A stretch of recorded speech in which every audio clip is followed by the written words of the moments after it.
Pernah nggak sih Anda bertanya-tanya, apa sih yang bedain pemimpin yang baik sama pemimpin yang hebat? Atau apa bedanya respons kita yang biasa-biasa aja sama respons yang bijaksana? Ternyata jawabannya itu ada di satu hal, penguasaan emosi. Yuk kita bareng-bareng bedah gimana caranya memulai perjalanan ini. Kutipan ini kedengarannya bagus banget ya, tapi prakteknya seringkali lebih susah. Ada cerita nyata nih soal kemarahan di jalanan. Jadi ada seorang pengemudi, mobilnya ditabrak dari belakang sama taksi. Dia turun niatnya mau negur baik-baik. Sopir taksinya malah nyolot, marah-marah.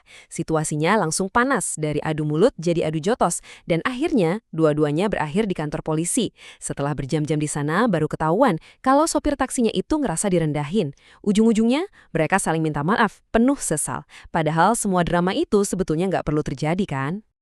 Nah, perjalanan kita ini dimulai dari hal yang paling dasar. Kata para ahli, kecerdasan emosional itu sebenarnya simpel loh. Cuma soal 3 hal. Apa yang kita rasakan, apa yang kita pikirkan, terus apa yang kita lakukan. Tapi ya itu, prakteknya bisa jadi rumit banget. Jadi mari kita mulai dari akarnya dulu. Untuk bisa menguasai emosi, kita harus kenal dulu nih bahan dasarnya. Dan ternyata, jumlahnya itu sedikit banget.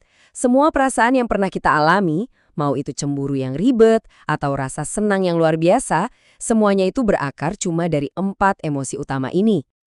Nah, lihat deh tabel ini. Fondasi emosi kita itu sederhana banget kan? Marah itu biasanya muncul karena kita merasa diperlakukan gak adil. Sedih muncul karena kita kehilangan sesuatu yang kita anggap berharga. Senang, ya ini yang paling simpel, pas kita dapat apa yang kita mau. Dan takut, itu adalah cara kita melihat ancaman di masa depan. Percaya atau enggak, emosi-emosi lain yang lebih kompleks itu cuma kombinasi atau variasi dari 4 ini aja. Oke, jadi kita udah tahu apanya, yaitu 4 emosi dasar. Sekarang pertanyaannya, gimana caranya? Gimana caranya supaya kita yang mengendalikan emosi, bukan emosi yang ngendaliin kita? Ada 3 rahasia simpel untuk mengambil alih kendali. Ini dia kuncinya, proses 3 langkah. Pertama, kenali apa pemicunya. Apa sih yang bikin Anda gampang marah atau sedih? Kedua, sadari gimana emosi itu muncul di tubuh Anda. Dan yang ketiga, ini yang paling penting, pilih respons Anda. Disinilah kita berubah, dari sekedar bereaksi secara spontan, menjadi merespons dengan sadar. Coba deh, kita berhenti sejenak dan renungkan. Kalau Anda lagi marah atau stres, sinyal fisik apa yang dikirim tubuh Anda? Mungkin jantung jadi berdebar kencang, atau tangan tiba-tiba mengepal. Nah, kesadaran akan sinyal-sinyal ini itu krusial banget. Ini tuh kayak alarm internal kita yang ngasih tahu, hati-hati, ada emosi kuat yang lagi muncul. Oke, sekarang ayo kita coba terapkan perangkat baru ini ke salah satu emosi kita yang paling kuat dan paling berpotensi merusak, yaitu amarah. Gimana kita bisa pakai 3 langkah tadi buat menjinakkan si marah ini sebelum dia mengambil alih kendali? Ini adalah pemahaman yang sangat-sangat penting. Merasa marah itu boleh. Merasa sedih itu manusiawi. Semua perasaan itu valid, gak ada yang salah. Tapi, tindakan yang kita ambil sebagai respons dari perasaan itu, nah, itu cerita lain. Disinilah letak penguasaan diri yang sebenarnya. Di jeda antara kita merasakan sesuatu dan kita bertindak atasnya. Penelitian membuktikan, kita cuma butuh jeda sesingkat 6 detik. Iya, cuma 6 detik. Dalam waktu sesingkat itu, otak rasional kita dikasih kesempatan buat nyusul otak emosional kita yang udah ngebut duluan. Waktu ini cukup banget buat mencegah reaksi yang nantinya bakal kita sesali. Coba aja, tarik napas dalam-dalam, hitung sampai 6. Ada sebuah cerita perumpamaan yang bagus banget. Seorang ayah ngasih anaknya sekantong paku. Dia bilang, setiap kali kamu marah, tancapkan 1 paku ke pagar di belakang rumah. Awalnya banyak banget paku yang nancap. Tapi lama-lama anak itu belajar ngendaliin amarahnya, pakunya makin sedikit. Akhirnya, ayahnya nyuruh dia cabut semua paku itu. Hasilnya, pagarnya nggak akan pernah bisa kembali seperti semula. Penuh lubang. Amarah kita juga gitu. Walaupun kita udah minta maaf, bekas lukanya akan tetap ada. Oke, jadi mengelola emosi itu adalah fondasinya, itu dasarnya. Tapi tujuan akhirnya lebih tinggi dari itu. Karena menguasai emosi itu bukan cuma soal menghindari penyesalan, tapi juga soal membangun landasan untuk sesuatu yang jauh lebih besar, kebijaksanaan. Kebijaksanaan itu bukan sesuatu yang mistis atau cuma buat orang-orang tua, sama sekali bukan.